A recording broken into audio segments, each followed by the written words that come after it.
ต่อจากตะกี้ที่เขาได้อู้กันทางนี้ทางนั้นก็ถือว่าเขาได้ทั้งหลายได้ดำเนินชีวิตกันมาจนกระทั่งถึงวันนี้ผ่านวิกฤตการณ์หลายสิ่งหลายอย่างบางอย่างก็ทำให้เขาดีใจสบายใจบางอย่างก็ทำให้เขาท่านทั้งหลายแทบจะเอาชีวิตมารอดในรอบเดือนที่ผ่านมาขึ้นต้นเดือนใหม่บางทีบางครั้งเขาอาจจะมีความสูญเสียพ้องทั้งในตัวนอกตัวอยู่กันในสังคมบางทีบางครั้งก็เป็นผู้ที่อยู่ในสังคมแห่งการอยู่ร่วมบางเตื้อก็กระทบกระทั่งกันในทางที่ว่าได้มามีเจตนาต่อกันทางนี้ทางนั้นเรื่องของใจเป็นเรื่องสำคัญมากเพราะทุกอย่างสำเร็จได้โดยใจโบราณจึงบอกว่าใจคือนายกายคือบ่าวปาดกล่าวไว้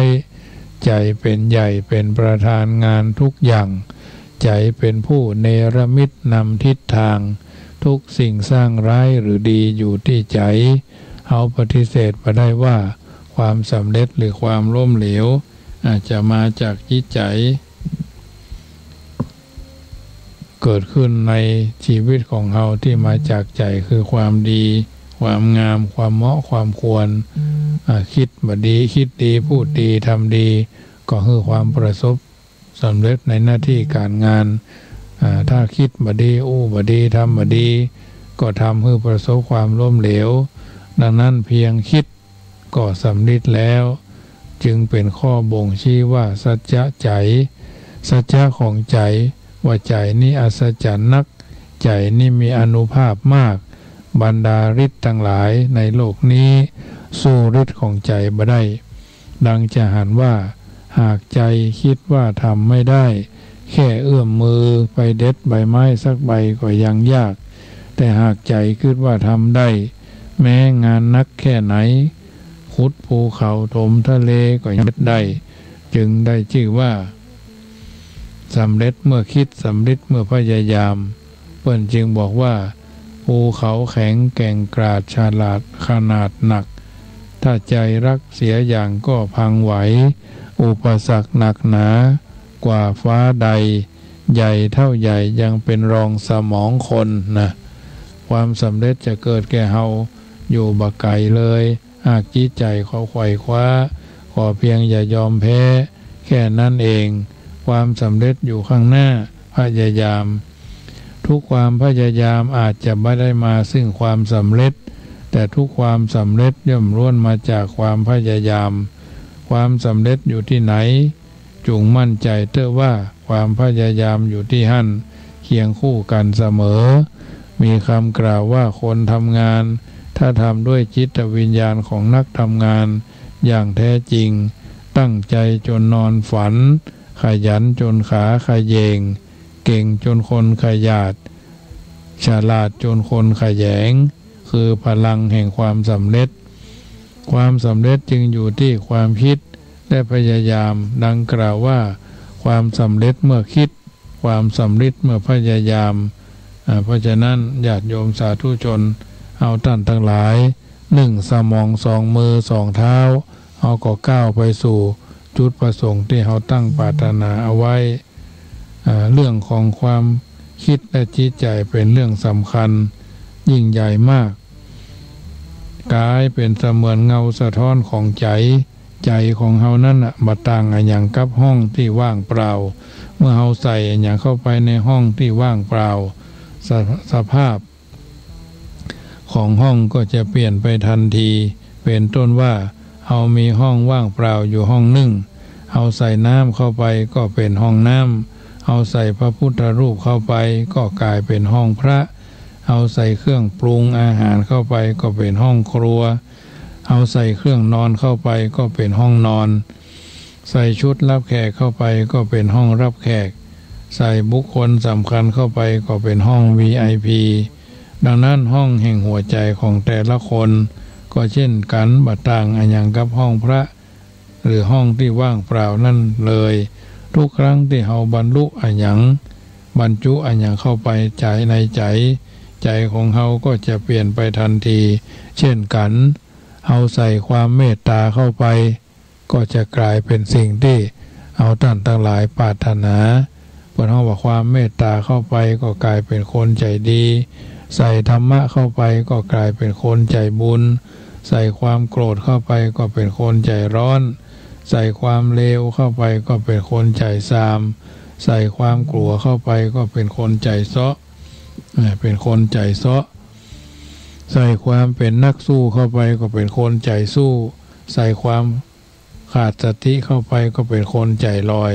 ซึ่งมันทำเมื่อเราท่านทั้งหลายได้นำสิ่งต่างๆเหล่านี้มาเป็นเครื่องพินิจพิจารณาท่องแท้ตามอดเนาะตามโอกาสและจังหวะเวลาของแต่ละคนแต่ละท่านเพราะฉะนั้นถือว่าพระพุทธเจ้าจึงตรัสว่าจิตเตนิยติโลโกแปลว่าโลกหมุนไปตามใจสั่งการโลกในที่นี้หมายถึงชีวิตของเขานั่นเองโลกคือชีวิตจักหมุนไปเป็นอยังเป็นมารเป็นพรหมเป็นพระเป็นเทวดาเป็นมนุษย์เป็นสัตว์เดรัจฉานเป็นเปรตเป็นอสุรกายหรือสัตว์นรกทั้งหลายทั้งปวงเนี้ยขึ้นอยู่กับพฤติกรรมของใจทั้งสิ้นเราจะสังเกตว่าบางครั้งใจคนเป็นมารบางการใจคนเป็นพรหมบางอารมณ์ใจคนเป็นพระบางขณะใจคนเป็นเทวดาบางเวลาใจคนเป็นมนุษย์ต่ำสุดๆใจคนเป็นเดรัจฉานบางวาระใจคนเป็นเปรตบางเขตใจคนเป็นอสุรกายบางรายเป็นสัตว์นรกอันนี้เป็นต้นที่ทำให้เราท่านทั้งหลายต้องนำไปพินิจพิเคราะห์เมื่อมนุษย์เลือกเอากิเลสเป็นเครื่องเมื่อมนุษย์เอากิเลสคือโลภโกรธหลงมาเป็นสิ่งที่เอาไปส่งเข้าไปใส่ไว้ในใจเนาะก็คือเขาถูกครอบงำได้ด้วยเขาย่อมได้รับโทษหลายประการดังพุทธพจน์ที่ว่าบุคคลผู้กำนัดถูกความกำนัดครอบงำรัดดึงไว้บุคคลผู้ดุร้ายถูกความดุร้ายครอบงำผู้หลงก็ถูกความหลงครอบงำย่อมคิดที่จะเบียดเบียนตัวเองพ่องย่อมคิดที่จะเบียดเบียนคนอื่นพ่องย่อมคิดที่จะเบียดเบียนทั้งตัวเองและคนอื่นพ่องเป็นต้นเพราะฉะนั้นพระพุทธเจ้าจึงสอนพัฒนาจิตกระทำจิตให้เป็นจิตบริสุทธิ์ซึ่งเป็นคำสอนหลักของพระพุทธศาสนานอกจากจะบทำชั่วทั้งหมดทำความดีทั้งหมดแล้วประการสำคัญต้องทำใจให้บริสุทธิ์ใจผ่องใสซึ่งเป็นเป้าหมาย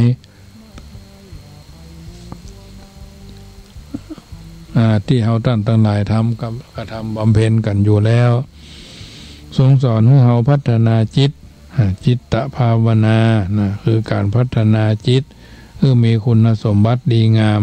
พรั่งพร้อมสมบูรณ์ด้วยคุณสมบัติทั้ง3 ด้าน3 ด้านมีอย่างพ้องคุณภาพจิตคือมีคุณธรรมต่างๆเสริมสร้างจิตใจคือดีงามเป็นจิตใจที่สูงปราณีตเมตตามีความฮักความเป็นมิตรมีกรุณาอยากช่วยเหลือปลดเปลื้องทุกข์ของคนอื่นมีจาคะมีน้ำใจเผื่อแผ่มีคารวะมีความกตัญญูกตเวทีเหล่านี้เป็นคุณภาพจิตของผู้ฝึกฝนพัฒนาเมื่อจิตมีคุณภาพพฤติกรรมทางกายก็จะส่งผลเป็นเชิงบวกทั้งหมดมีฝีมือจะใช้มือประคองถือแท่งเทียนธรรมส่องทางสว่างนำสู่ความหวังสังคมไทยเนี่ยมีเสียงจะออกเสียงอย่างแท้เที่ยงและเกรียงไกรมีใจจะเทใจพดุงนามแห่งความดีเป็นต้นอันเนี้ยญาติโยมสาธุชนท่านผู้ฟังทั้งหลายสัจธรรมความจริงข้อนี้นำมาเป็นเครื่องพินิจพิจารณาเอาท่านทั้งหลายได้เข้าใจแล้วก็จะได้นำพาสิ่งต่างๆเหล่านี้ผ่านวิกฤตการณ์แห่งการดำเนินชีวิตของเราท่านทั้งหลายเป็นลำดับไปเพราะฉะนั้นเป็นห้องว่าสมรรถภาพของจิตก็เหมือนกันมันไปด้วยกันได้เป็นที่มีเป็นนั้น จิตใจที่มีความสามารถมีสติดีมีวิริยะคือความภาคเพียรมีขันติอดทนในการที่จะดำเนินชีวิตมีสมาธิคือจิตตั้งมั่นแน่วแน่มีสัจจะคือจริงจังในการที่จะทำสิ่งต่างๆเหล่านี้ให้ดีให้งามให้เหมาะให้ควรมีอธิฐานะคือเด็ดเดียวเป็นจิตที่พร้อมและเหมาะที่จะใช้งานโดยเฉพาะงานทางปัญญาคือการคิดพิจารณาให้หันความจริงแจ่มแจ้งชัดเจนเป็นลำดับลำดาไปเช่นสมาธิทำใจให้แน่วแน่ช่วยเราแก้มวลกิเลสเหตุเศร้าหมองให้รู้ทันสิ่งร้ายไม่หมายปองสงบมองแต่สิ่งดีมีมงคลประการที่3ก็สุขภาพจิตสุขภาพจิตก็คือจิตเป็นจิตที่มีสุขคุณภาพดีมีความสุขสดชื่นล่าเริงเบิกบานปลอดโปร่งสงบผ่องใสพร้อมที่จะยิ้มแย้มได้มีปีติปราโมทย์บ่เครียดบ่กระวนกระวายบ่คัดข้องมองใจบ่ครับบ่ขุ่นมัวเศร้าหมองบ่หดหู่โศกเศร้าเป็นต้นสมัยใดทำใจให้ผุดผ่องจากหม่นหมองลาคินสิ้นทั้งหลายจะพบสุขสดใสใจสบาย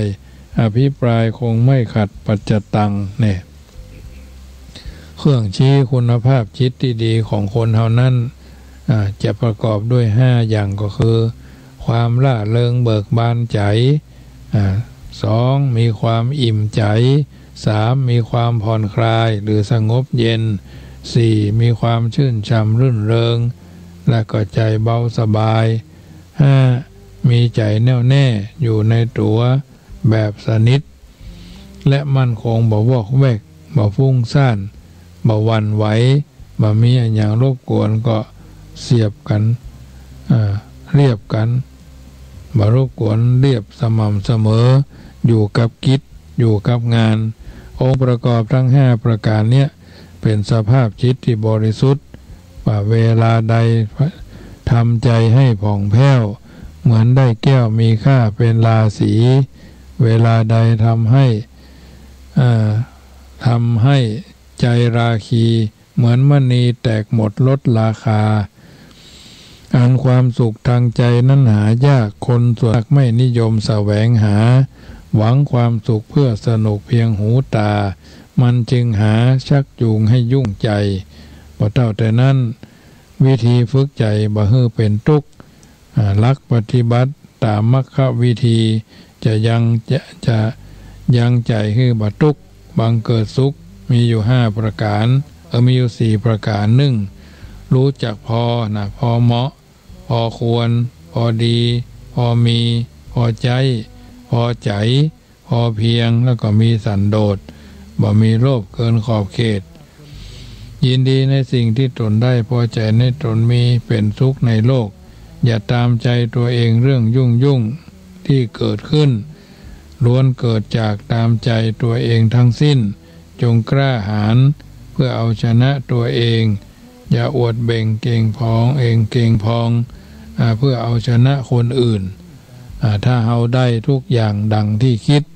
สิ้นชีวิตจะเอาของกองไว้ตรงไหนกรรมของภัยก็ของมันเท่านั้นเองอันเนี้ยญาติโยม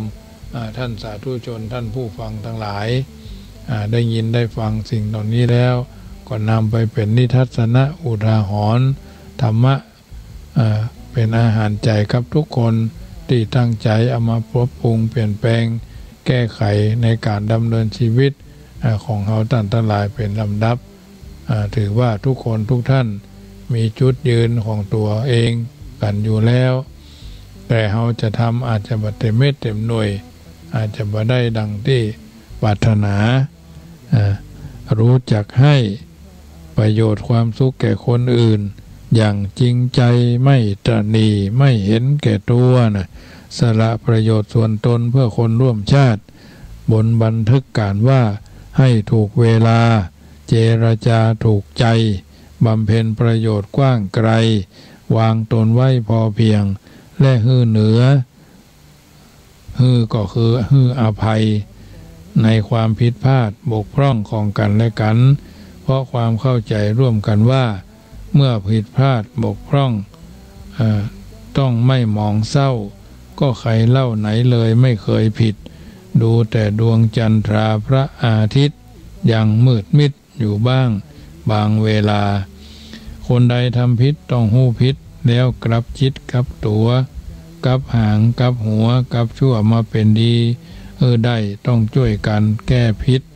บ่ใช่ช่วยกันแก้เพชรโดยการสำนึกผิดขอโทษด้วยถือที่ว่าอคติสามอย่างสร้างสรรค์อบรมว่าอย่ายิงจนจะกล่าวว่าขอโทษอย่าอายจนกว่า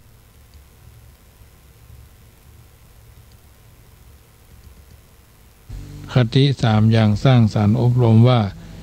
อย่ายิงจนจะกล่าวว่าขอโทษอย่าอาย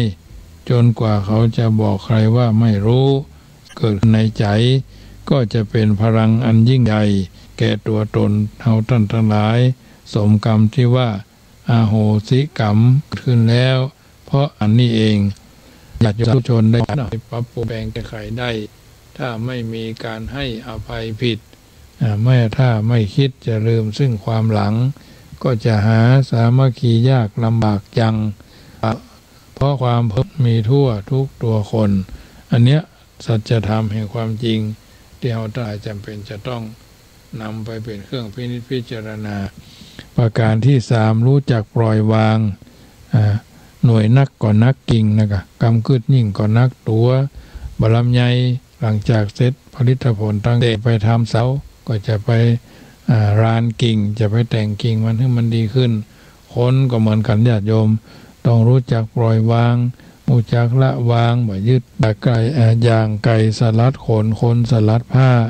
วางลงโปร่งจิตเป็นอิสระและเบา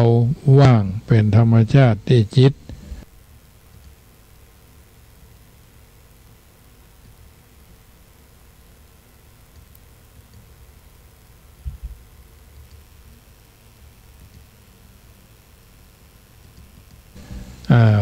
ของคนเฮาชอบเอาเรื่องเก่าๆที่ผ่านมาแล้วมากึดหน้ากึดหลังกึดหาหันหานี่เนี่ยเปิดว่าฟื้นฝอยหาตะเข็บนะแต่สำหรับผู้มีปัญญาจะบ่เข้าไปคิดปรุงแต่งบ่เข้าไปยึดถือความจริงเอาจังกับคนความคิดนั้นเพราะฉะนั้นจะทำให้มันบ่ได้ไปตามที่เฮาปรารถนาจำเป็นอย่างยิ่งที่เราจำเป็นจะต้องเอามาปรับเอามาปรุงเอามาปรับแก้ปรับใจธรรมชาติของจิตมันต้องคิดฝึกจิตให้คิดอยู่ในปัจจุบันมันจะไม่ได้ฟุ้งซ่านวุ่นวายความคิดอยู่กับการกระทำในขณะปัจจุบันนั้นจะได้สติสมาธิตามธรรมชาติที่ดีจิตมันอยู่กับสิ่งนั้นฝึกระวังรักษาจิตมาไปสร้างความอยากขึ้นมาว่าอยากจะได้อยากจะดีอยากจะมีอยากจะเป็นนะอยากจะได้อยากจะมีอยากจะดีอยากจะเป็นนะแม้ชีวิตเราก็เกิดเรื่องเลวร้ายเช่นมีคนนินทาว่าร้ายเกิดความสูญเสียพัดพรากจากกันเขาว่าอย่างอันอย่างอี้เนาะหรือเกิดเรื่องที่เราต้องการปรารถนาเราก็ต้องทำใจยอมรับสภาพมันเป็นธรรมชาติของชีวิตที่ไผ่ก็บ่ต้องเจอแบบนี้ไผ่บ่ต้องการแบบนี้กันทุกคนมันเป็นหน้าที่ของเราที่จะต้องฝึกฝนฝึกจิตฝึกใจปกติอยู่เสมอมีสติเฝ้าพอดูเหตุการณ์ต่างๆด้วยใจที่สงบพิจารณาถึงกฎไตรลักษณ์ซึ่งจะมีชีวิตจะต้องพบกับสิ่งเหล่านั้นว่าไม่อยากได้ก็ต้องได้ไม่อยากเจอก็ต้องเจอนั่นก็คือทุกคนต้องพบเจอกับสิ่งที่บ่แน่นอนต้องเปลี่ยนแปลงไปเรื่อยๆบ่มีอันอย่างที่ยั่งยืนแม้กระทั่งของอวัยวะในเนื้อในตัวเขาเนี่ยทั้งหลายกระทำบำเพ็ญให้เป็นไปเนาะจีนปลาอาหารของดิบของแดง ที่เราจำเป็นจะต้องเอามาปรับเอามาแก้ไขในการที่จะทำให้เรามีสุขภาพพรรณนามัยสมบูรณ์แข็งแรงถ้าไปยึดถือเอาของเราถ้าเกิดความทุกข์ขึ้นมาทันทีแล้วล้วนแล้วในที่สุดทุกสิ่งทุกอย่างที่ผ่านเข้ามาในชีวิตมันก็จะเสื่อมสลายหมดไปบ่เหลืออย่างไว้เลยเปรียบเสมือนคนหันแก่ตัวก็บ่มีตัวก็จะบ่มีแล้วทำตัวนี่เพราะฉะนั้นผู้ฝึกจิตดีแล้วย่อมแคล้วทุกข์มีสุขคิดเป็นธรรมมีจิตมั่นปล่อยวางทางนิพพานประการที่สี่ก็คือหันทุกอย่างเป็นธรรมดานะสุขทุกข์อยู่ที่ใจไม่ใช่หรื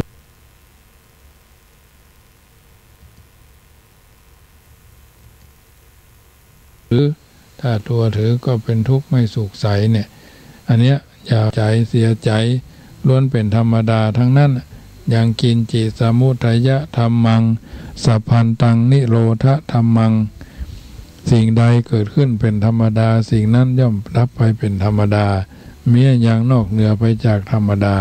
เกิดก็ธรรมดาแก่ก็ธรรมดาเจ็บก็ธรรมดาตายก็ธรรมดาผู้ใดเข้าถึงหลักธรรมดาได้ผู้นั้นชื่อว่ามีดวงตาหันธรรมก้าวไปสู่กระแสแห่งพระนิพพานพึงศึกษาจิตให้ดีทำหน้าที่ให้ถูกต้องมีสติอย่าให้บกพร่องความเศร้าหมองจะตามมาหรือจากหมดไปก็ได้แล้วแต่เราจะนำมาเป็นเครื่องพินิจพิจารณาบทเท่าแต่นั้นญาติโยมสาธุชนได้ยินได้ฟังนานาสาระธรรมะไปแล้วเราอยู่ในสังคมแห่งการอยู่ร่วมมีบาลีบทหนึ่งกล่าวเอาไว้ว่าสุขาสังคสะสามัคคีสามัคคานันจะนุขโหสมัคคระโตธรรมัตโถโยยักเขมานะทังสติตินะเป็นต้นถือว่าเป็นความพร้อมเพรียงแห่งหมู่นำมาซึ่งความสำเร็จบางประการจำนวนบ่น้อยเหมือนกันความสามัคคีเป็นเครื่องประทับสติปัญญากับทุกคนทุกท่านที่อยู่ทางบ้านรอท่าดาฟังกันอยู่ก็ดีเป็นการเพิ่มพูนบุญญราศีญาติโยมผู้เป็นฐานะบดีสาธุชนใจบุญทั้งหลายนะได้มาของควายประกอบกิจ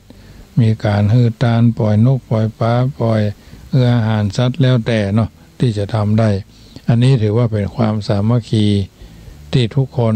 จำเป็นจะต้องสร้างเสริมเพิ่มเติมนำไปประพฤติปฏิบัติเพราะความสามัคคีเป็นว่าความพร้อมเพรียงความว่าความร่วมมือร่วมใจกันเป็นหนึ่งอันเดียวกันความสำเร็จที่ยิ่งใหญ่เกิดขึ้นได้ก็เพราะว่าความสามัคคีปองดองเป็นอันหนึ่งอันเดียวกันก็ด้วยความรักใคร่เมื่อแผ่ช่วยเหลือกันญาติมิตรพี่น้องสองประการนี้คือคุณลักษณะที่สำคัญของคนไทยที่ช่วยให้ชาติบ้านเมืองอยู่รอดปลอดภัยอิสระเจริญมั่นคงมาตั้งแต่อดีตถึงปัจจุบันพจนานุกรมฉบับบัณฑิตฉบับราชบัณฑิตยสถานได้ให้ความสำคัญให้ความหมายว่าสามัคคีหมายถึงความพร้อมเพรียงกันกลมเกลียวกันเป็นน้ำหนึ่งใจเดียวกันรวมใจกันปฏิบัติอย่างสร้างสรรค์ให้บรรลุความที่ตนต้องการปราศจากการทะเลาะวิวาทกระทบกระทั่งมาเอารัดเอาเปรียบกันเหมือนกับบางที่บางแห่งเนาะความพร้อมเพรียงเพิ่นพร้อมไปต่างไปถวายแม่สวองสนุงสวองตังใดหัวเพิ่นออกข่าวออกคลิปได้สตางค์กฐินเพิ่นก็สามัคคีกันไปเนาะเจ้าภาพเพิ่นหอมต่ออันก็ทำกันไปไปทอดกฐินเรียบร้อยท่านเจ้าวาดวัดที่ออกในคลิปนะสตางค์8 แสนบ่เอาใครได้เงินล้านอันนี้ก็ทำตัวให้เขาเลี้ยงยากเนาะทำตัวให้เขาเลี้ยงยากก็ทำให้มีข่าวออกไปโลกโซเชียลอันนี้เพิ่นฮ้องว่ารู้บทบาทของตนเองในฐานะเป็นผู้นำที่มีความมุ่งมั่นต่อการพัฒนาทั้งวัดทั้งบ้านทั้งโรงเรียนบางทีก็เป็นสิ่งที่เฮาท่านทั้งหลาย อาจจะลืมเนาะสามารถแก้ไขปัญหาและเศรษฐกิจความชัดได้ก็เป็นเหตุให้ยอมรับความเมตตาแตกต่างกันหลากหลายทางวัฒนธรรมทางความคิดและความเชื่อพร้อมที่จะปรับตัวเพื่ออยู่ร่วมกันอย่างมีสติประเทศชาติก็จะมีความพร้อมเพรียงกันย่อมนำไปสู่ความจริงความมั่นคงในความเจริญเนาะซึ่งเป็นบ่อเกิดแห่งความสุขความเจริญและสิ่งคุ้มครองป้องกันพยานอันตรายเพิ่นก็บอกว่าความสามัคคีความสามัคคีจะมีความลึกซึ้งในวงกว้างว่ามันเป็นอย่างอีโตยเนาะและก็เช่นควรหมายถึงความพร้อมเพรียงของทุกฝ่ายทุกคนทุกท่านที่มีความสำนึกแน่ชัดในความรับผิดชอบที่จะพึงได้ความรู้ความคิดความสามารถตลอดจนคุณสมบัติต่างๆประการของตนคือประสบพร้อมกันเข้ามาพร้อมเข้ามาด้วยกันและเกื้อกูลส่งเสริมกันจากกายเข้ามาวาจาจากวาจาเข้ามาใจนะเพื่อสร้างสรรค์สิ่งที่เป็นสาธารณะหรือเป็นที่ประโยชน์เพื่อความเจริญต่อส่วนรวมและชุมชนเพื่อนมนุษย์ด้วยกันเนาะหมู่ชนใดตั้งตนครอบครัวอยู่สบายแต่ประเทศที่ขาดสิ่งที่ต้องการปรารถนาก็ย่อมมีความสามัคคีพร้อมเพรียงกันเพื่อจะช่วยทำกิจการของหมู่คณะสำเร็จอย่างขยันขันแข็งบัดลักเล็กกับมวยน้อยหรือเมื่อจะเข้าถึงขั้นความเจริญรุ่งเรืองในหมู่คณะนั้นจึงรวมกันร่มเย็นเป็นทุกข์เพราะความสามัคคีเป็นคุณธรรมที่สำคัญกับทุกคนทุกท่านความสามัคคีนั้นสามารถทำให้เกิดได้ในประเทศในระดับครอบครัวก็ดีระดับเบื้องต้นหลักหญ้านะระดับครอบครัวไปชุมชนองค์กรไปตามลำดับขั้นซึ่งทุกคนต้องการนึกผลประโยชน์ส่วนดีส่วนงามควบคู่กับไปประโยชน์ส่วนตนถ้าจะบ่เช่นนี้แล้วทั้งประโยชน์ส่วนตนประโยชน์ส่วนรวมก็จะเสียหายบ่ได้ดังที่เฮาคาดเอาหวังเอาไว้จึงนำมาเสนอให้ญาติโยมได้ฟังเพิ่นมีคำกรสอนใจว่ามุ่งประโยชน์ส่วนตนแต่คนเดียวไม่แลเหลียวส่วนรวมจักเสียหายเมื่อผู้ใหญ่ยับย่อยพลอยวอดวายส่วนของคนก็สลายไปด้วยกันละส่วนตนไว้ก่อนจึงย้อนกลับเมื่อส่วนรวมได้รับสมานฉันท์หรือสมานฉันท์อานิสงส์ส่วนใหญ่ได้ร่วมกันจะส่งผลให้ตนนั้นสุขสันต์นะมุ่งประโยชน์ส่วนตนคนแต่คนเดียวไม่แลเหลียวส่วนรวมจะเสียหายเมื่อส่วนใหญ่ย่อยยับพลอยวอดวายส่วนของตนก็สลายไปด้วยกันละส่วนตนไว้ก่อนจึงย้อนกลับเพื่อส่วนรับได้เมื่อส่วนรวมได้รับสมานฉันท์อานิสงส์ส่วนใหญ่ได้ร่วมกัน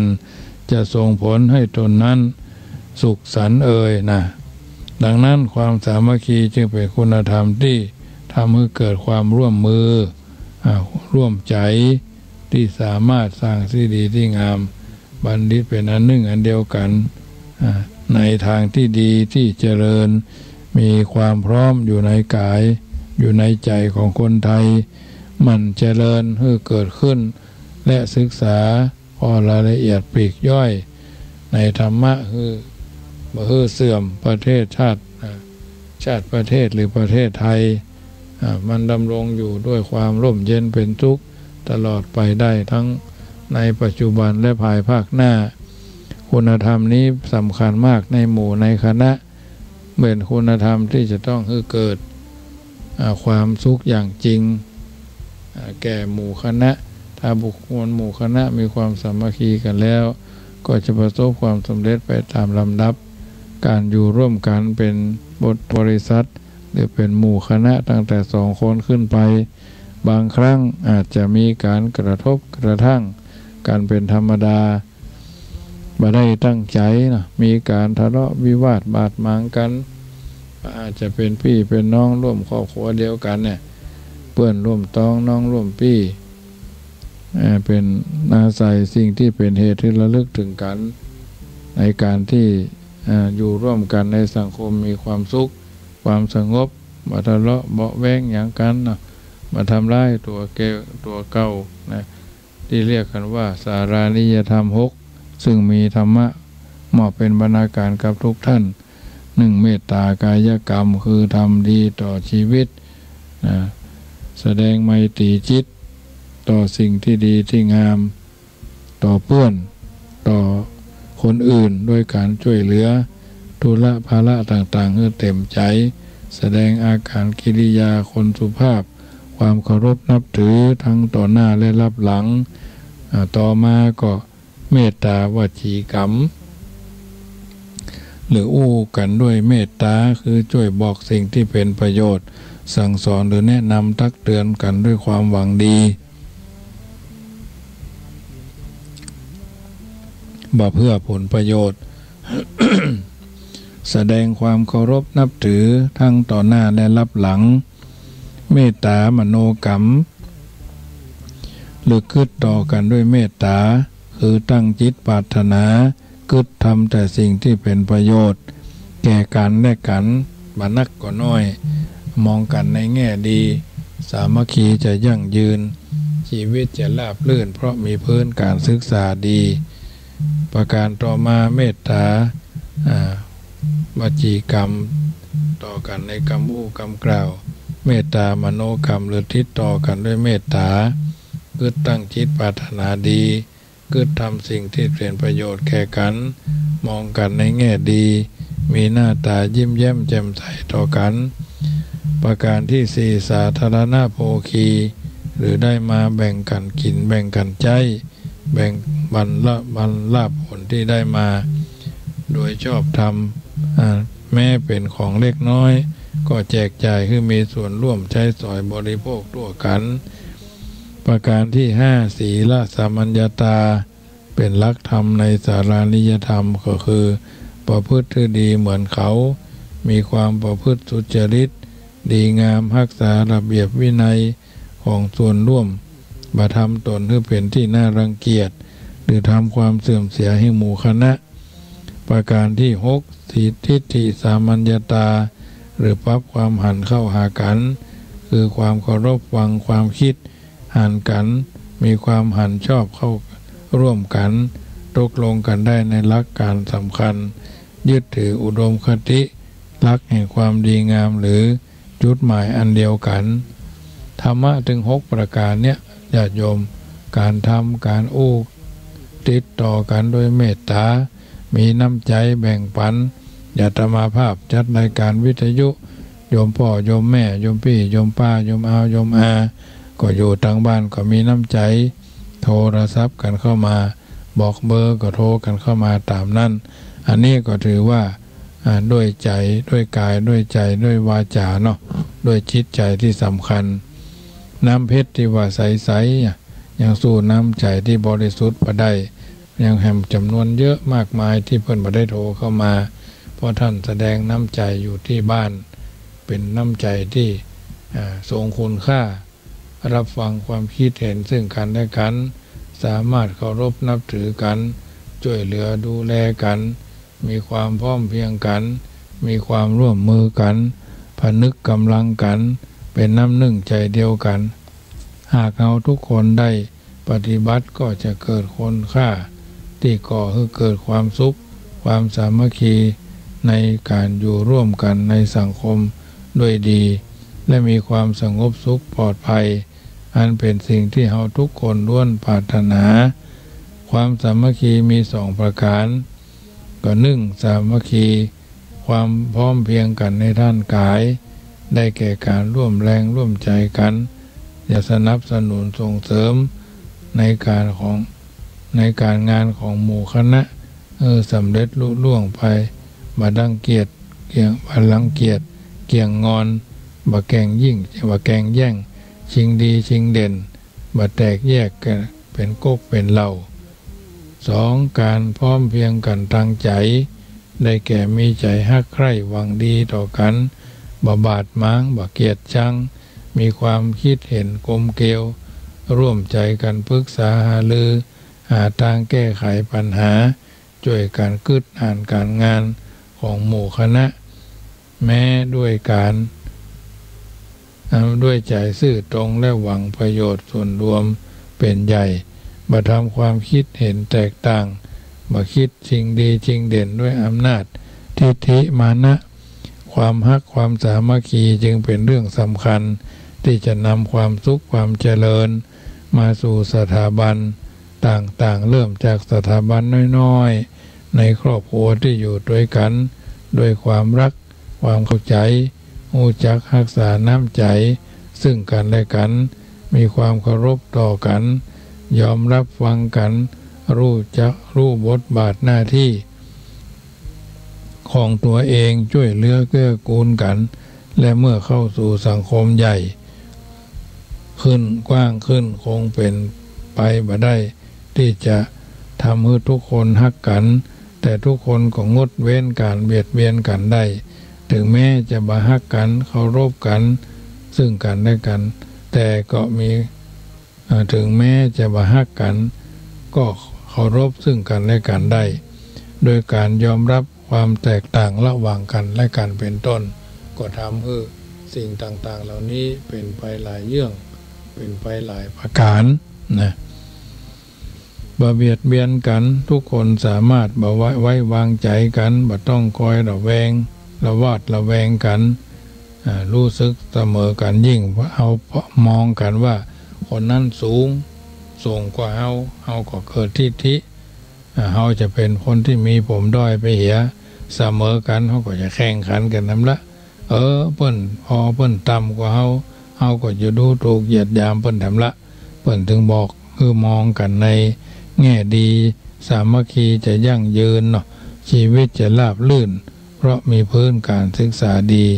สิ่งต่างๆเหล่านี้เป็นสิ่งที่บ่งบอกถึงการอยู่ร่วมกันอย่างมีความสุขอานิสงส์ของความสามัคคีเป็นบ่อเกิดแห่งความสุขความเจริญเป็นเหตุแห่งความสำเร็จในกิจการต่างๆการงานอันเกิดกำลังที่คนคนเดียวจะทำได้ต้องอาศัยความสามัคคีเป็นที่ตั้งปวกเพิ่งมิ้นนะมดแดงเนาะสามารถสร้างหางที่มันอยู่ได้ใหญ่โตกว่าหลายเท่าสำเร็จได้ก็ด้วยความสามัคคีโทษของการแตกสามัคคีกันนั่นเหมือนนกกระจาบที่มันลำดับแรกก็พักสามัคคีกันอยู่เอาเข้าก็ลูกกันเป็นใหญ่เลยติดห่วงนายพานทอดลงกระทะเรียบร้อยนะหาความสมดุลกันบ่ได้นะโทษของแตกสามัคคีหาความสุขความเจริญบ่ได้บ่มีความสำเร็จโดยประการทั้งปวงเหตุที่แตกความสามัคคีกันเนี้ยอาจจะก่อให้เกิดเหตุต่างๆเล็กๆน้อยๆก็เป็นได้เหมือนเรื่องน้ำพึ่งหยดเดียวก็เป็นเหตุให้เกิดสงครามได้เหมือนกันยกตัวอย่างเรื่องของเมืองไผ่สาลีอย่างที่ว่านะเมืองไผ่สาลีเจ้าลิชวีมีความสามัคคีกันนะแต่เมื่อถูกวัฏการพราหมณ์ยุยงให้แตกตอนนั้นก็เป็นเหตุให้พระเจ้าอาชาติศัตรูเข้าโจมตีได้ง่ายในที่สุดการร่วมใจสามัคคีกันจึงจะเกิดเป็นพลังความสามัคคีเกิดขึ้นที่ใดย่อมทำให้ที่หั่นมีแต่ความสงบสุขมีแต่ความเจริญส่วนการแตกความสามัคคีทำให้มีกำลังน้อยแตกสามัคคีเกิดขึ้นที่ใดย่อมทำให้ที่หั่นประสบความทุกข์มีแต่ความเสื่อมเอาจะอยู่รับรื่นกลมเกลียวกันกับผู้อื่นได้ก็ต่อเมื่อเอาเชื่อมั่นในความดีหรือหันว่าความสามัคคีความเอื้อเฟื้อเกื้อกูลเป็นสิ่งที่ดีที่งามสามารถเป็นสมานน้ำใจกับผู้อื่นได้และจะนำไปสู่การร่วมมือเพื่อก่อประโยชน์ทุกฝ่ายแต่หากเขามีความคิดในทางตรงกันข้าม ในที่สุดชีวิตเราก็จะมีแต่เรื่องเดือดร้อนบ่เป็นที่ไว้วางใจบ่เป็นที่รักของผู้อื่นความสามัคคีเกิดขึ้นโดยการสร้างความเข้าใจจากเหตุการณ์ต่างๆเหล่านี้ได้แก่หนึ่งเรื่องของกีฬาก็เป็นเรื่องสนุกบางครั้งผู้เล่นก็คาดหวังที่จะต้องชนะเพียงอย่างเดียวการวิเคราะห์ถึงคุณค่าที่จะแท้จริงของการเล่นกีฬาก็ว่าเอาเล่นกีฬาทำไมเพื่อสร้างความฮักความสามัคคีกับเพื่อนออกกำลังกายให้บริสุทธิ์แข็งแรง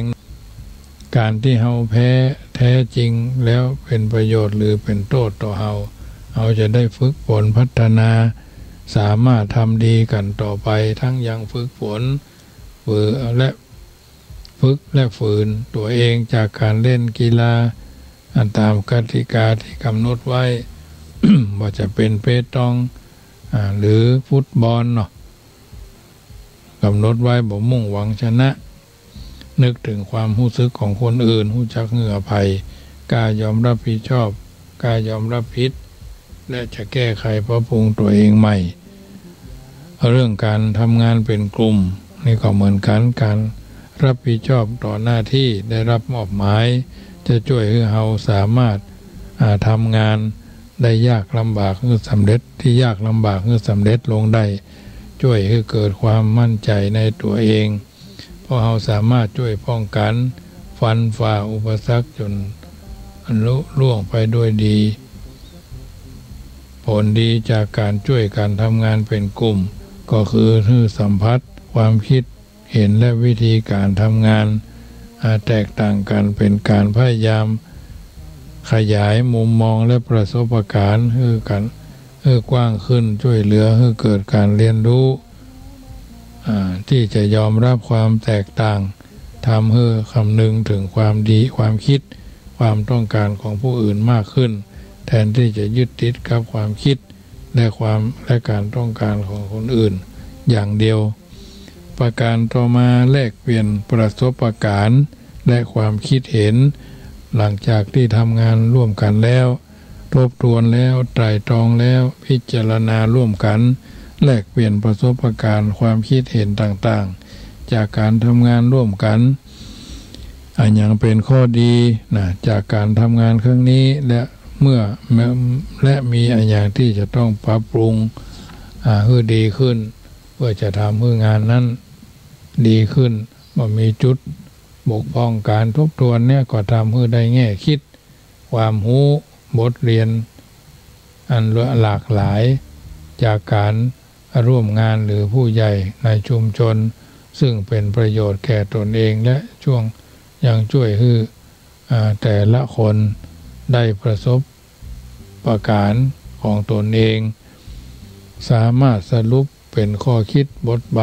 เรียนตารางชีวิตเนาะประการที่ 4การเจริญสติการที่ทุกคนเป็นเพื่อนมนุษย์เกิดแก่เจ็บตายมีภัยในโลกนี้ต้องการความทุกข์มีภัยในโลกนี้ปฏิเสธความทุกข์ทุกคนเหมือนกันหมดทุกคนจึงควรได้ฝึกตัวเองด้วยศีลด้วยสมาธิด้วยปัญญาจะได้สัมผัสความสงบโดยการสวดมนต์นั่งสมาธิโดยกิจกรรมอื่นๆที่เคลื่อนไหวไปในมาในได้นะเพราะฉะนั้นความสงบภายในแล้วความดิ้นรนวุ่นวายที่แสวงหาความสุขภายนอกก็น้อยลงเป็นธรรมดามันยังบ่หายไปทีเดียวแต่อย่างน้อยก็สามารถควบคุมตัวเองได้ในการเกาะในกรอบของศีลธรรมบ่เบียดเบียนไผบ่สร้างความทุกข์บ่เดือดร้อนกับครอบครัวกับชุมชนที่เราอยู่ร่วมกันเป็นหมู่เป็นคณะ 5พ่อแม่ผู้ปกครองควรจะส่งเสริมคุณธรรมพื้นฐานที่เป็นเรื่องสามัคคีให้ลูกที่เป็นกำลังมีพ่อคนแม่คนเนาะเป็นแบบอย่างที่ดีให้ลูกหันลูกหูค ความสามัคคีเป็นเรื่องสำคัญมากความทุกข์ของครอบครัวเริ่มต้นแต่พ่อแม่พี่น้องเคารพกันเป็นคนดีมีความรักกันความเมตตาต่อลูกทั้งการแสดงทางกายวาจาจิตใจที่ลูกสามารถทำวันนี้ได้ก็ถือว่าสามารถเป็นแบบอย่างที่ดีคือลูกเป็นผู้ที่นับเป็นผู้ที่มีความเมตตามีเมตตาปรารถนาดีลูกก็มีความเคารพมีความเชื่อมั่นเชื่อฟังในคำสอนแม่ปูจะสอนลูกปูให้เดินตรงก็คงบาดใจญาติโยมประการที่6เรื่องรู้ให้รู้เรื่องความแตกต่างระหว่างบุคคลทุกคนมีความแตกต่างกันทั้งร่างกายจิตใจความคิดลักษณะอารมณ์การแสดงออกที่สำคัญเราต้องตระหนักและเคารพเกียรติกันในเรื่องของความแตกต่างเหล่านี้ทั้งทางความคิดทางการกระทำให้ความสำคัญของกับทุกคนทุกบทบาทหน้าที่ในสังคมต้องตระหนักและเคารพในความแตกต่างกันเนี้ยเพราะแท้จริงแล้วความแตกต่างระหว่างบุคคลต่างหากที่จะทำให้โลกของเขาน่าอยู่และน่าสนใจหูจักประโยชน์ก็คือทำความดีบำเพ็ญประโยชน์ต่อส่วนรวมจิตอาสาพัฒนาเตียธรรมภาพอยากนำความดีเพื่อคนญาติโยมได้ฟังเป็นจิตที่มีอัตตาเป็นต้นสาเหตุสำคัญที่ทำให้สังคมไทยเรามีปัญหาทั้งในระดับบุคคลครอบครัวสังคมสร้างทุกข์แก่คนเป็นอันมากการจัดทุกข์และสร้างสุขเกิดด้วยการปลูกฝังคิดถึงคนอื่นมากกว่าตัวเองเพราะคิดแต่ตัวเองทำให้อัตตาหรือตัวตนเป็นใหญ่ขึ้นจะกึศก็ขอให้จิตพอใจกับยินดีตัวยินดีที่จะให้เป็นคุณธรรมสำหรับมีความสุขเกิดความสมานฉันท์สามัคคีความอบอุ่นความรักกันอยู่ในชุมชนความสามัคคีเป็นสิ่งที่ป้องกันอันตรายได้ชาติใดมีความสามัคคีพร้อมเพรียงกันก็จะมีพลังสู้เข้มแข็งหากมีชาติอื่นมาลุกมาลานก็สามารถรวบรวมกำลังต่อสู้รักษาได้การแตกสามัคคีก็ตรงกันข้ามกับมีความสามัคคีเพราะฉะนั้นในหลวงรัชกาลที่9มีพระบรมราโชวาทตรัสไว้ในพระราชพิธีสวนสนามของทหารรักษาพระองค์วันที่3 ธันวาคม 2505อันนี้ไปค้นคว้ามาปะใส่ว่าข่าวใดที่ชาวพุทธมีความสามัคคีเป็นน้ำหนึ่งใจเดียวกันร่วมแรงร่วมใจกันเพื่อป้องกันประเทศชาติแล้วชาติก็ได้รอดพ้นจากภัยพิบัติสู่ความเจริญนะแต่ข่าวใดที่ขาดสามัคคีกลมเกลียวกันแล้วก็ต้องประสบเคราะห์กรรมกันทั้งชาติเป็นหน้าที่ของเราทั้งหลายจึงจะต้องร่วมใจกันปฏิบัติภาระหน้าที่ดังที่ได้อธิบายมาเนี่ยมนุษย์เป็นสัตว์สังคมชอบอยู่รวมกันเป็นกลุ่มเป็นชุมชน ต้องการเปื้อนบ่ชอบการอยู่อย่างโดดเดี่ยวตามหลักธรรมทางศาสนาพุทธองค์ก็ทรงวางหลักธรรมสำหรับเป็นเครื่องยึดเหนี่ยวความสามัคคีไว้เพื่อห้องว่าสังฆะวัตถุวัฏทานสาระของปันซึ่งเพื่อนมนุษย์ปิยวาจาอุจาสนทนาปราศัยแลกเปลี่ยนเรียนรู้ด้วยคำพูดที่อ่อนหวานน่าฟังอัตถจริยาประพฤติตนเป็นประโยชน์เช่นเพื่อนมนุษย์ทำงานช่วยรักษาพยาบาลช่วยสงเคราะห์ด้านอื่นๆเนาะบางทีมีอุบัติเหตุก็ไปส่งโรงพยาบาลเนี่ยบ่ม่วนใจบ่ม่วนกายบ่ม่วนคำอู้ก็ไปดูแลกันเป็นต้นประการที่4สมานฉันท์การวางตนได้อย่างเสมอระหว่างเพื่อนมนุษย์บ่สูงเกินไปบ่ต่ำเกินไปความพร้อมเพรียงของมนุษย์จะดำรงไปได้ตามที่อาตมาภาพได้อธิบายมานี้ว่า สุขาสังคสะสามัคคีสามัคคานันจะนุขโหสมัคคารโตธรรมโถโยกอโยคักเขมานะทังสติติความพร้อมเพรียงของหมู่เป็นสุขและการสนับสนุนคนผู้มีความพร้อมเพรียงกันก็เป็นสุขผู้ยินดีในคนผู้พร้อมเพรียงกันก็ทำให้ตั้งอยู่ในธรรมย่อมบัคาดจากความอันดีงามในบัณฑิตชนคนทั้งหลายเป็นต้นเพราะฉะนั้นญาติโยมสาธุชนได้ยินได้ฟังธรรมะในค่ำคืนนี้เป็นจะได้พ้องก็โทรศัพท์กันเข้ามาเนอะ0861875325ช่วงที่2แห่งการรับสายเนอะยังบัดรับมานอนเตื้อก็โทรกันเข้ามา1เสียง1สาย1กำลังใจเสร็จจากการรับสาย10นาทีก็เดี๋ยวก็จะนำพาญาติโยมพากันสวดมนต์ไหว้พระพร้อมกันแล้วก็จะเข้าสู่นิทาทางนี้ท่านนั้นก็โทรศัพท์กันเข้ามาเนอะ0861875325อยู่จุดไหนม่วงใดที่จะได้ทักทายกันพ้องอูหยังกันพ้องและที่สำคัญวัดจังกัมก็ขอประชาสัมพันธ์ข่าวสารงานบุญเนอะวันที่8นี่ก็งานทำบุญหล่อพระปฏิมาวัดเหล่าดูตำบลหนองยวงอำเภอเวียงหนองล่องจังหวัดลำพูนอาทิตย์ที่8พฤศจิกายนในท่านพระปลัดศิวนัทเมธีประโชโตเนาะวัดนครเจดีย์และกับวันที่1ถึงวันที่5ธันวาก็วันที่5ถึงวันที่10ธันวางานทำบุญตัดหวายลูกนิมิตผูกพัทสีมาวัดหล่องช้างตำบลท่าตุ้มอำเภอป่าซางเนอะวันที่5ถึงวันที่11เดือนธันวาเดือนหน้าแล้วก็วันที่14ถึงวันที่20ธันวางานเข้ากำวัดโพธิมงคลน้ำเพื่อพระเจริญพรเจ้าพระเจ้า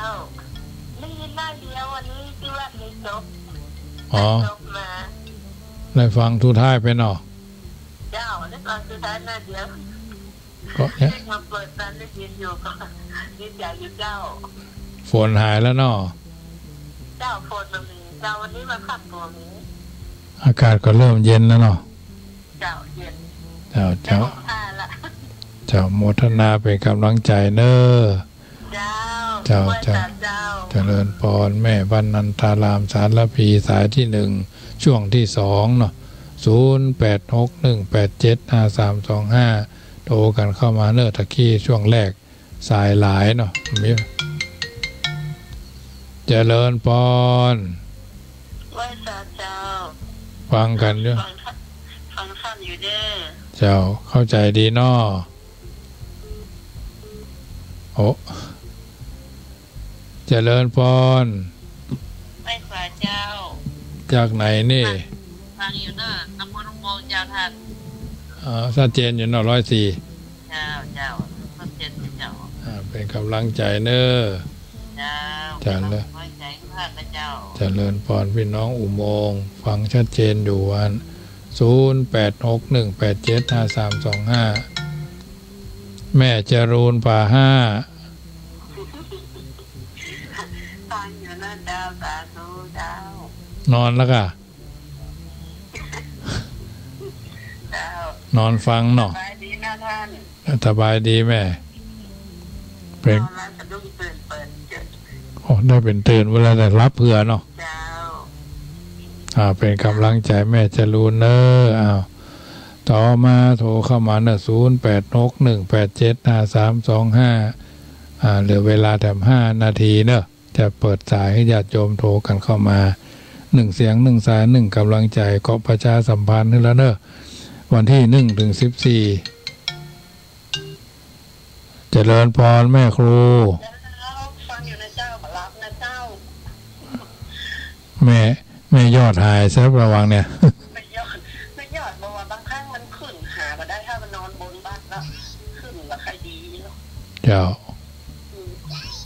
ฟังมาตลอดนะเจ้าวันนี้ดีมากเลยค่ะเจ้าโมทนาเนอเจ้า มีอากาศเยอะดีค่ะเจ้าเจริญพรแม่น้อยบ่สร้างนมัสการเจ้าฟังกันตั้งแต่ต้นนอฟังตลอดเนี่ยในสวดมนต์ด้วยนอเป็นกำลังใจให้เนอเมยจ้างกะ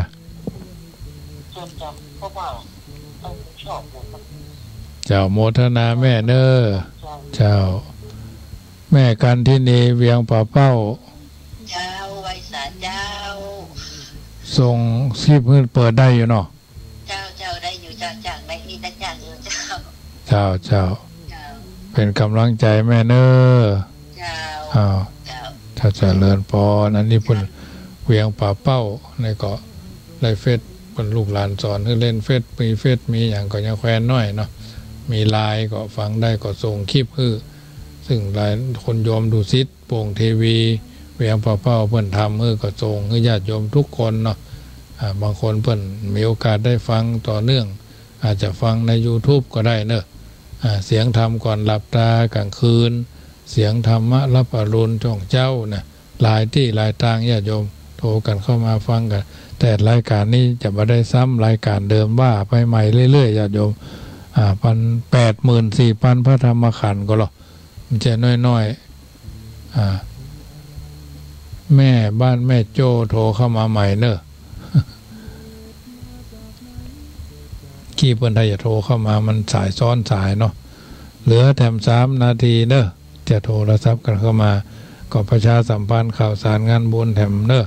วัดจังกำเชิญร่วมทำบุญเป็นเจ้าภาพกันเทศทำพระเจ้า10 จาดคืนวันที่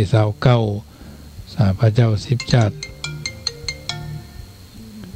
มาโวยแต่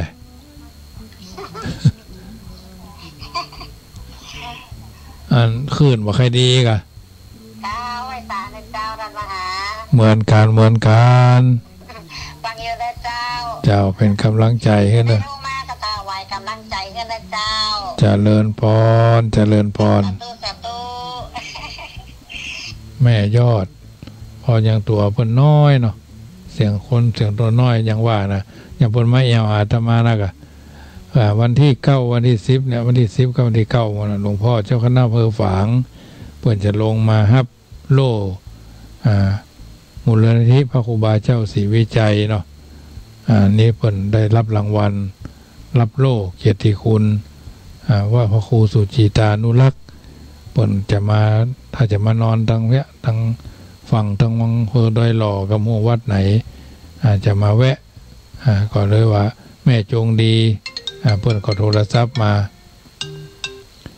โยมแม่จันฟองแจ้ห่มชัดเจนเนาะเมื่อคืนเนี่ยเสียงชัดยังโทรศัพท์ยังแควนเนาะอันอากาศเริ่มเย็นแล้วเนาะฮ้อนอยู่ฮ้อนเฮ็ดเห็นมั้ยกะเฮ็ดแดงอยู่ทุลุงงามนี่ลุงด้อยว่ะเฮ็ดแดงออกใส่ข้าวซ้ำมาได้มีพ้องวันนั้นมาวัดป่าตาเจริญมากะวันที่30อะ31อะ30อะบ้านเขาก็ตอดอันนี้กันฮะมันตอดแล้วก็นี่ตอดที่31กับตั้งทำมาเนาะดอกคำด้านอ่ะแล้วก็มันเป็นใจที่3เปิดปีนี้นะมันมีตุกนี่มันมีตุหลวงต้นนิ้วเก้าเฮียกลางเฮียปลายนี่ก็เอาอันนี้สงเนาะเจ้าอ่อนมันแรงอ่อนกับแรงก้มซ้ายกับไปตานเจ้าเป็นกำลังใจแม่เนอเจ้าเดียวกันเนอเจ้าเจริญพรแม่อันจันฟองละอบ้านอำเภอแจ้ห่มบุญญาโยมเป็นกำลังใจกันฟังรายการนี้กันมาโดยตลอด1เสียง1สาย1กำลังใจซึ่งกันและกันก็เป็นส่วนหนึ่งที่ทำให้ท่านทั้งหลายได้ร่วมกันฟังรายการนี้มาโดยตลอดทั้งนี้ทั้งนั้นก็ถือว่าเป็นส่วนหนึ่งนำธรรมคำสอน 84,000 พระธรรมขันธ์ในค่ำคืนนี้ อาตมาภาพก็ได้ประชาสัมพันธ์ว่าวันที่29ธันวาจะได้มีการตั้งธรรมหลวงเริ่มวันที่29เมื่อคืนมีการกวนข้าวติ๊บท่านใดมีถั่วดินเนาะถั่วดินหรือถั่วลิสงเนาะถั่วดินงาขาวงาดำงาต่ำเข้าเนาะเอามารวมกันได้น้ำอ้อยเนาะน้ำอ้อยน้ำผึ้งข้าวสารเนาะตลอดจนบ่ฟักมนบ่ฟักแก้วเนาะไดโมเท่าในบ้านเขามีอันใดบ่เป้าที่มันเป็นเงาะก็ได้มาใส่นั้นกัน12ซุ้มสืบชะตาญาติโยมมีโอกาสก็มาร่วมกันทรงสิ่งละอันพละน้อยพระธรรมภาพได้นิมนต์ครูบาอาจารย์ที่เพิ่นมีความสามารถถนัดถนีในการเทศนาธรรมวันที่คืนวันที่29เริ่มตั้งแต่8 โมงก็จะฮื้อพระนานเจ็ดสีคืน96มาเป็นโปรจารฮื้ออย่างเต็นปีที่แล้วถ่ายทอดขึ้น104มากันเนอะฟังกันไปครูบาอาจารย์แต่ละรูปแต่ละตนก็มีความสามารถเฉพาะกันนั้นนิมนต์เพิ่นมาคืนวันที่29ในจำนวน13กัน12กันเนาะ10จาดแล้วก็มาลัยเก้ามาลัยป่ายนี่มีเพิ่นจะขึ้นเทศก่อนเนาะ12กันกันละ 1,000 บาทวันที่30 ตี 5เริ่มนะตี 5เริ่มอยู่ในรัศมี10 กิโล20 กิโลนี่ก็จะไปฮับเอา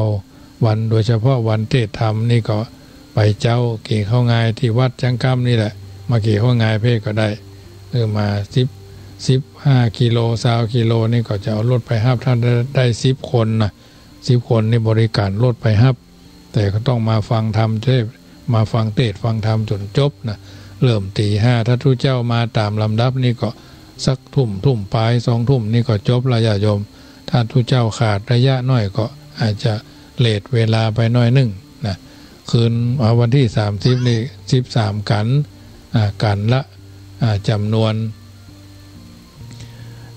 2,500 บาทสำหรับปีมะโรงนิยมพี่เชียงใหม่เพิ่นเป็นเจ้าภาพแล้วนะปีมะโรงงูใหญ่วัดพระสิงห์หลวงอันนี้มีเจ้าภาพแล้วก็เหลือแถม12กันเนาะมีเจ้าภาพแล้ว1นะกันละ 2,500 บาทซึ่งพระเจ้าประสงค์แต่ละที่นี่ก็ความสำคัญของแต่ละกันมันก็บ่เหมือนกันคือความสำคัญวันที่29ฟังธรรมพระเจ้า10จาด30ธรรมมหาจาดแล้วก็วันที่31เมื่อคืนสวดมนต์ข้ามปีวันที่1 มกราสืบชะตาหลวงสืบชะตาหลวงท่านที่เกิดปีฉลูก็ร่วมไทยชีวิตน้องวัว9 ตัวเนาะน้องวัว9 ตัวละ19 บาทเนาะถ้าจะเป็นตัวไทยชีวิตก็ตัวละ 19,000 บาทถ้าร่วมกันคนละตัวละคนละเล็กคนละน้อยก็คนละ19 บาทต่อตัวก็น้อมเอิญเจริญพรเนอะแล้วก็ทอดผ้าป่าพันกองส่วนหนึ่งจะได้ชำระค่าป้ายวัดซึ่งก็ได้ทำป้ายวัดประมาณร่วมประมาณ 70,000 กว่าบาทเนาะแล้วก็กองทุนน้องวัวน้องควายไปตามนั่นญาติโยมท่านใดจะเป็นสายบุญก็จะมีต้นแจกันคือต้นหนึ่งพร้อมนั่นไม่เสียบปัจจัยเนาะเอาไปปักกันมาคนละเล็กคนละน้อยตั้งต้นกันมานี่แจกันคนละใบพร้อมตั้งพนห้องว่าโฟมเนาะแล้วก็เอาไปปักต้นกันมาไม่หีบแถมคนละ30 เส้นก็แล้วแต่มีเพื่อนบอกเพื่อนมีมิตรบอกมิตรก็ผ้าป่าจะได้ไปตั้งจุดเป็น64 จุดนะถึงลำพูนเชียงใหม่พะเยาลำปางเนี่ยแล้วแต่มีโอกาสไปปนกลางเดือนเสร็จพอรวดธุระภาระเรียบร้อยแล้วก็จะได้ไปหาญาติโยมไปขอเมตตาตั้งเป็นจุดไปเพราะฉะนั้นที่สำคัญวันที่คืน29ไปมีกล้วยมีพันงาขาวงาดำงานุกเข้าเนาะน้ำผึ้งน้ำอ้อยน้ำตาลข้าวสารก็มาร่วมกันได้ส่วนมีต้นกล้วยต้นหมากเนาะต้นหมากที่เพิ่นเอาเกี้ยวกับปูนี่ก็ได้เพาะกันไว้แล้วก็เอามาถวายได้ต้นบะขามต้นนั้นดอกแกนาเนาะหลายคนที่ภาวนาไว้ก็บ่ต้องไปบ่งน้ำแล้วเพราะว่าหลายคนเพิ่นไปดูที่บ้านมันก็มีหลายต้นบะโน้นต้นบะ ขามเนี่ยถือว่าเป็นต้นไม้ที่มั่นคงแข็งแรงดีนะบัดนับได้นับก้นอย่างนั้นญาติโยมมีโอกาสก็กินก็ทานกันได้1 ปีก็มี1 เตื้อทำมหาจาตุสวดมนต์ข้ามปีสืบชะตาหลวงอันนี้ตานเข้าใหม่โดยเนาะตานเข้าใหม่โดยวันที่1 มกราคม 64เพราะฉะนั้นในค่ำคืนนี้อาตมาภาพได้นำปาญาติโยมฟังน้ำฟังธรรมจากรายการเสียงธรรมก่อนรับตามาถึงช่วงสุดท้ายกุศลบุญญาราศีที่ญาติโยมสาธุชนได้ยินได้ฟังแล้วก็มอบเป็นปฏิการะกับทุกท่านได้ยินได้ฟังก่อนนำไปเป็นข้อเตือนจิตสกิจใจพระธรรมของพระพุทธเจ้า 84,000 พระธรรมขันธ์เอาก็พยายามเอาไปปรับปรุงใจไม่ใช่ว่าเอาไปถึงหมดหน่วยนักก่อนนักกิ่งเนาะกำคืดยิ่งก่อนนักตัวเพราะฉะนั้นธรรมะอันเป็นคำสอนที่ท่านทั้งหลายได้ยินได้ฟังแล้วก็เป็นอาหารใจกับทุกคนบางเตื้อบางครั้งนี่เอาบ่ได้มีลักยึดลักประพฤติการทำดีถูกดีมีกล้าทำดีถูกเวลากล้ามหันต์ทำดีถูกบุคคลผลอนันต์ทำดีด้วยความมั่นนั่นแต่ดีนะธัมโมหเวรัคติธรรมโมหเวรัคติธรรมจารีธรรมย่อมคุ้มครองรักษาผู้ประพฤติธรรมธรรมกาโมภวังโหติผู้ใฝ่ธรรมเป็นผู้เจริญธรรมจารีสุขังเสติผู้ประพฤติธรรมย่อมอยู่เป็นสุขเป็นต้นญาติโยมสาธุชนท่านผู้ฟังทั้งหลายได้ยินได้ฟังน้ำธรรมคำสอนแล้วก่อนนำไปไตร่ตรองพินิจพิเคราะห์ว่านิสัมมะกรณังไสโยใครควรเหตุก่อนแล้วถึงกระทำบำเพ็ญหรือเป็นไปวิถีชีวิตเราจะสุขสดใสกันทั่วหน้าเราก็จะได้ปากันไหว้พระแล้วสวดมนต์บางบทบางข้อแล้วก็เข้าสู่นิทากันทั่วหน้าเมื่อพร้อมแล้วก็พากันกราบอรหังสัมมาสัมพุทโธภควาพุทธังภควันตังอภิวาเดมิกราบสวากขาโตภควตาธัมโมธัมมังนามัสสามิกราบสุปฏิปันโนภควโตสาวกสังโฆสังฆังนะมามิกราบมาตาปิตาโรวันธามิกราบอุโนภกาโรวันธามิกราบสวดไตรสรณคมเนอนะโมตัสสะภะคะวะโตอะระหะโตสัมมาสัมพุทธัสสะนะโมตัสสะภะคะวะโตอะระหะโตสัมมาสัมพุทธัสสะนะโมตัสสะภะคะวะโตอะระหะโตสัมมาสัมพุทธัสสะพุทธังสรณังกัจฉามิธัมมังสรณังกัจฉามิสังฆังสรณังกัจฉามิทุติยัมปิพุทธังสรณังกัจฉามิทุติยัมปิธัมมังสรณังกัจฉามิทุติยัมปิสังฆังสรณังกัจฉามิตติยัมปิพุทธังสรณังกัจฉามิตติยัมปิธัมมังสรณังกัจฉามิตติยัมปิสังฆังสรณังกัจฉามิสรณะกัมมนังพุทโธสัพพัญญูตญาโนธัมโมโลกุตตโลนาวาสังโฆมะกะภารโตจะอิเสตังรัตนัตยังเอตัสสานุภาเวนะสัพพะอันตรายโยวินาสันตุโนติปิโสภควาอะระหังสัมมาสัมพุทโธวิชาจารณะสัมปันโนสุขโตโลกะวิทูอนุตตโลปุริสธรรมสารถิสัทธาเทวมนุสสานังพุทโธภควติสวากขาโตภควตาธัมโมสันทิติโกอากาลิโกเอหิปัสสิโกโอปนาญิโกปัจจตังเวทิตาโพวินโยหิติสุปฏิปันโนภควโตสาวกสังโฆอุจุปฏิปันโนภควโตสาวกสังโฆยายะปฏิปันโนภควโตสาวกสังโฆยติดังจัตตานิปุริสายุคานิอัฏฐะปุริสาปุคลาเอสะภควโตสาวกสังโฆอหุนยโยปะหุนยโย ตะคีนายโยอัญชลีการณิโยอนุตรังปุญญเขตังโลกาสาติเอาละต่อไปก็คำไหว้คุณหลวงเนอสวาธุสวาธุสวาธุโอกาสาพันเตกาแด่พระปัญจรัตนาผันแผ้วพระแก้วเจ้า5ประการหมายมีพระพุทธเจ้าพระธรรมเจ้าพระสังฆเจ้าพ่อแม่ครูบาอาจารย์ทานศีลภาวนาบัดนี้ตนตัวแห่งข้าพเจ้าย่อมือ10 นิ้วนบน้อมไหว้กลางนบน้อมไหว้นมัสการกราบไหว้พระแก้วแก่นไถ่ทั้ง3ประการทั้ง5ประการรัตนาคุณพระปีตาคุณพระพุทธคุณพระปีตา21จงมาอยู่ก้ำขวาคุณพระมันดา12จงมาอยู่ก้ำซ้ายคุณพระพุทธเจ้า56จงเป็นกำแพงแก้ว7ชั้นแวดล้อมตัวแห่งข้าพเจ้าพระธรรมเจ้า38จงมาเป็นกำแพงแก้ว7ชั้นแวดล้อมตนตัวแห่งข้าพเจ้าทั้งหลายข้าพเจ้ารัตนาคุณพระสังฆเจ้า14จงมาคลี่มุงบังขจัดปัดเป่าอุปัตตวะกังวลอนตรายคุณพระสังฆเจ้า14นี่มาสัมพิทักษ์รักษาให้อยู่สุขสบายคุณพระอาจารย์มี10ทัดคุณพระอากาศสาการ32อัตตาลัสสะอาราธนาคุณพระกรรมฐานเจ้าดวงตั้ง18จงมาเป็นทิพมนต์สอดส่องอาราธนาคุณพระคงคา12อาราธนาคุณแม่ธรณี21คุณลม7คุณไฟ6คุณธาตุทั้ง4คือธาตุน้ำธาตุดินธาตุลมธาตุไฟเป็นที่พึ่งทั่วสลังกายา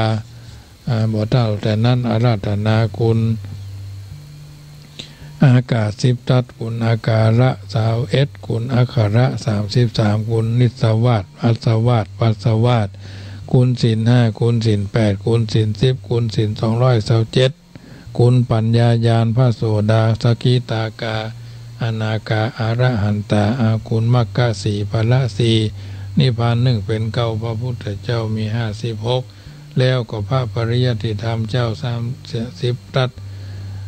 คุณทานคุณศีลคุณภาวนาคุณเนกขมมะคุณปัญญาวิริยะขันติสัจจะอธิษฐานเมตตาภาอุเบกขาสมาติงสาบารมีสัมปันโนข้าพเจ้าขออาราธนาคุณท่านทั้งหลายที่มีอาราธนาคุณอภิธรรมา7 คัมภีร์คือสังวิทาปุกะญปะอาราธนาคุณพระนิกาย5ก็คือทีมะสังอังคุอาราธนาคุณพระวินัย5อาปามะจุปะอาราธนาคุณพระสัทธาตั้ง8อาจินะวาอาทากะญะอาราธนาคุณอาถาใจญะคือปามานาอุกะสะนาตุจงมาเป็นดาบกายสิทธิ์ทมเถียนกาอาราธนาอยู่กลางสันคาราธนาฟันพระไตรสรณคมว่าพุทธังตัจจคาสิธัมมังตัจจคาสิสังฆังตัจจคาสินะโมตัสสะตัสโมนะโมตัสสารพัดสัทธรูวินาศเป็นผงธุลีที่ยังเหลืออยู่ในอินทรีย์ก่อนนี้ไปอยู่เนิ่นจักรวาลอ่านองค์การว่านากิงบันดาลกูสักวาที่ประมวลคุณยันให้อยู่สุขสบายปิตวานตั้งเก้าอาสังวิโสโลภุสาบุภะปิตตังนะทวารังติสมิตรพุทธอัฏฐมิตรติทวานตั้งเก้าจากเล่าปกาถาว่าพุทโธจะมัชชิโมเสโตสาลีพุทโธจะตักขิเนอุตตะเลมาคลาโนจะอานันโทปัจฉิเมวายาโกนดัญโยภูภัตโตภาเคปยเปจักวัมปติอุบาลีหารติฐานเนอาคะนายโยจะกัสสโปลาหุโลเจวะอิสาเนสเปเตพุทธมังคลาโยยัตวาภูจิโตโหตินิทุโขนิรูปัตถโวมหาเตโจสัทธาโหติจยสุธีภวันตุเมสาธุสาธุสาธุพระปัญญาปาละมี30ทัศสาธุพระปัญญาปาละมีวัดแวดล้อมวิริยาปาละมีอ้อมระวังดีศีลปาละมีบังหอกบังดาบเมตตาปาละมีพาแป้ตั้งพื้นทานหน้าปาละมีคือเป็นพื้นดังต่ออุเบกขาปาละมีอ ก็เป็นเวียงสัจจะปาลามีแวดละวังดีเป็นไม้ไทยคันติปาลามีพันดาไปทุกแห่งแข็งแห่งป่าฝูงหมู่มารผีสางใบเบ็ดทุกตะวีพบที่ปังไปนี้นางทอละนีอาซาจันโสสะเหมือนฟันอยู่ข้างน้ำนาตีนองกว้างโตกว้างแตกตีฟองละนองละเนื้อไก่เป็นเขาตอกดอกไม้ถวายปูจาพระแก้วแก่นไทยสัตตันพระพุทธังเอ่ยจุงมาภายโบสถ์อนุญาตโทษโปรดผู้ฆ่าแต่ดีหลีไม่พอหล่ะนี้ออกมาหีดมวยผมอยู่ที่หาดจางหายขายข้าจังงาซับดินพ่นน้ำนาทีลงพัดผายคอจ้างพายหักตบเต้าพยามานห้องเอาพูนกัวกับยอมือขึ้นตูนหัวใส่เก้าผู้ฆ่านี้ได้ชื่อว่าลูกศิษย์พระพุทธเจ้าผู้มีบุญสมปานอันมากนักพระพุทธเจ้าจึงตั้งพระปัญญาปาลามีไหวเก้าจั่นตั้งไหวตั้งหน้าก็ได้เก้าจั่นตั้งไหวตั้งหลังก็ได้เก้าจั่นตั้งแต่หัวแปลวตีนก็ได้เก้าจั่นตั้งแต่ตีนแปลวหัวก็ได้เจ้าจั่นแสนวาลูกปืนจักมาเสมอหมุนฝนแสนหาก็บ่มีมาแค่ใกล้ได้ข้าพระเจ้าเลยได้ชื่อว่าพุทธกุนังธรรมกุนังสังฆกุนังพุทธอินตาธรรมอินตาสังฆอินตาอัสสภัพแม่ธรณีผู้อยู่เหนือด้ามคือข้าพระเจ้าทั้งหลายอยู่สุขสบายเที่ยงเต้าในทีคาการะวันนี้ยามนี้เที่ยงแต่แดดเตอพุทโธพุทธังรักษาธัมโมธัมมังรักษาสังโฆสังฆังรักษาพุทโธพุทธังอะระหังธัมโมธัมมังอะระหังสังโฆสังฆังอะระหังพุทโธพุทธังกันหะธัมโมธัมมังกันหะสังโฆสังฆังกันหะอายุวันโนสุขังพลังอมเหทิทะปะทะกติตติเหวะเววะวิรุญญกะลูกายะทิลุวิวะเตอมกากากนุนานะนี่นูนี่นานะทุภาพาอมเหเทวะเตนิลุตภาลุพิสาตะลุนิวาจะโลเทปะกามุเหอวะนานะเหมากุมภะอมสวหายแก้เหตุร้ายนานาสัพพะทุกขาสัพพะพยาสัพพะโรคาสัพพะอันตรายามหาเจเยมหาลาภังอายุวันนังสุขังพลังพวันตุเตพุทโธมังคลาสัมพุทโธทิปตุตโมพุทธมังคลามากัมมาสัพพะทุกขาพมุญเจเลธัมโมมังคลาสัมพุทโธกัมพิโลตุตโสอนุงธรรมะมังคลามากัมมาสัพพะปยาพมุญเจเลสังโฆมังคลาสัมพุทโธวรตคินโยอนุตตโลสังฆมังคลามากัมมาสัพพะโลกาพมุญเจเลจยะภวังจยะสุปมังคลังจยะสุถีภวันตุโวสิโลเมพุทธเตวันจะนาลาเตปิยังมะมะยังผุนยังอันว่าบุญอันใดอัมหากังแห่งผู้ฆ่าทั้งหลายกัดตัวอันใดกระทำปั้มเพ่งแล้วตานะมายังวาด้วยอันใดฮือตานก็ดีศีละมายังวาด้วยอันใดรักษาศีลก็ดีภาวนามายังวาด้วยอันใดรักษาจำเริญเมตตาภาวนาก็ดีนิพพานะปัจจโยขอคือเป็นคำจะคือเป็นปัจจัยค้ำจูผู้ฆ่าทั้งหลายได้พันพ้นนิพพานเรื่องเจ้าอาสวะขยังอันเสี่ยงไปแห่งกิเลสธรรมทั้งหลายโหตุจงมีโนแก่ผู้ฆ่าทั้งหลายเที่ยงแต่แดดเตอสัพพิติโยวิวัจจันตุสัพพะโรโควินัสสตุมาเตภวัตวันตรายโยสุขีทีกายุโกภาวะอภิวาทานาสีลิสานิจังดีและอาจนัยวันนี้ก็หาเป็นวันดีทิถีอันวิเศษเหตุว่าเจ้าศรัทธาอุปาสกะอุปาสิกาทั้งหลายที่ตั้งใจฟังรายการเสียงธรรมก่อนรับตาอยู่ทางบ้านบางท่านก็ได้โทรเข้ามาบางท่านก็ไม่ได้โทรเข้ามาในรายการดังกล่าวอาตมาภาพพระมหาประสิทธิ์ธรรมาภินันโทได้สังวาสสุติยายพุทธคุณธรรมคุณได้บรรยายน้ำธรรมคำสอนตั้งแต่แรกเดิมทีทุ่ม20 นาทีเป็นต้นมาถึง4 ทุ่มโดยประมาณบุญขินบุญทานที่ท่านทั้งหลายได้กระทำบำเพ็ญในวันนี้อาจจะเป็นวันคล้ายวันเกิดวันสำคัญครบรอบวันสำคัญที่ท่านทั้งหลายได้สันติจะได้ตั้งใจก็ดีอสันติจะบ่ได้ตั้งใจก็ดีบางทีบางครั้งกระทบกระทั่งโดยกายกรรมวจีกรรมมโนกรรม ขอให้อย่าได้เป็นนิวรธรรมกรรมมันแก่นกล้าบุญกุศลอย่างนี้จงคับกายเป็นนัตถิวิภาโกอโหสิกรรมอย่าได้เป็นนิวรธรรมกรรมมันแก่นกล้า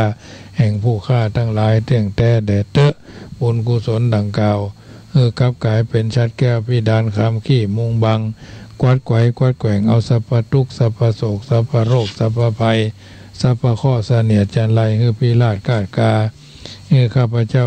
อยู่ทั้งหลายอยู่สุขสบายเที่ยงเต้าได้ร้อยสาววาสาเป็นที่จั่งที่จอดที่เพิ่งที่เบิงที่บังจุเนี่ยจุปการนั่นจุงจักมีอะหังสุขีโตโหมิอะหังอเวโรโหมิอะหังอภยาปโชโหมิอะหังอนิโคโหมิอะหังสุขีอัตตานังปริหารามิสัพเพสัตตาอเวราหนตุอภยาปจาหนตุอนิกาหนตุสุขีอัตตานังปริหารันตุข้าพระเจ้าขอแผ่เมตตาไปโดยรอบสุดขอบจักรวาลอนันตจักรวาล8 ทิศรอบตัวข้าพระเจ้า9 ทิศภควพรหม10 ทิศโลกันตนรกข้าพระเจ้าขอตั้งจิตอธิษฐานอุทิศส่วนบุญกุศลนี้แผ่ไปให้ไพศาลถึงพ่อแม่และครูบาอาจารย์ทั้งลูกหลานญาติมิตรสนิทกันคนเคยร่วมกิจการงานเพื่อพระพุทธศาสนาทั้งหลายจงมีส่วนได้ในบุญกุศลผลของข้าพเจ้าทั้งเจ้ากรรมนายเวรเทพเทวันขอให้ท่านได้กุศลผลนี้เถิดสาธุสาธุสาธุขอให้รวยความสวยงามขอให้รวยทรัพย์สินสริงคารขอให้รวยความดีคุณงามปาระมีธรรมรวยบุญรวยบารมีรวยศีลรวยธรรมสัมมาปฏิบัติปราศจากซึ่งสัพพทุกข์สัพพโศกสัพพโรคสัพพภัยสัพพข้อเสนียดจันไรสุขภาพแข็งแรงตลอดปีตลอดไปตลอดจีรทิฏการยาวนานนั่นจุงจักมีพุทโธบางซ้ายธัมโมบางขวาสังโฆบางกายาอะระหังบางเกสาอะระหังพุทโธนะโมพุทธายะตายที่สุดนี้ขอเจริญพรอนุโมทนา